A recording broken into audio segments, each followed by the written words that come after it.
जय जगन्नाथ पिलामाने आशा करुछि तुमे माने समस्ते भलरे थिबो।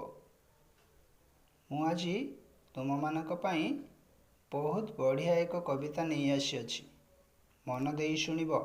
जार शीर्षक धरा को आसीछि बसंत।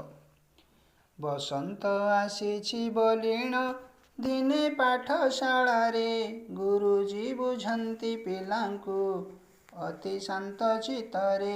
शुण मन देई सरवे जहा देवी बुझाई षड ऋतु मध्य बसंत ऋतुराज अटई। धरार विदाय घेनिण शीत जीवार जानी ऋतुराज हेला प्रवेश तार कर्तव्य मणि। सधीरे मलय समीर आपे आसीछि छुटी चराचर सारा जगते एबे गलाणी लोटी।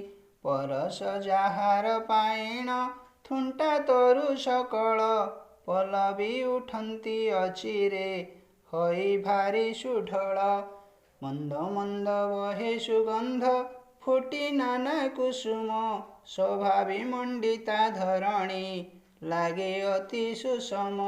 लटा गहळरू ककिळ कलरव शुभई हळदी बसंत विहंग रही रही राबई।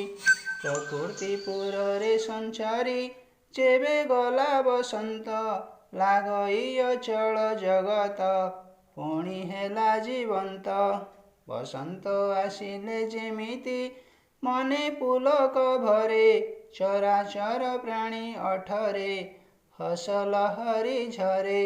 गुरुजी कहिले तुमे भी कहा अठरे हस झराई पारिले पाइब एही समाजे जस झराई पारिले पाइब एही समाजे जस। शुणिल तो भल लागिला ना? हाँ निश्चय भल लागिथिबो। ताहले आज पई एतिकिरे रहुची। धन्यवाद।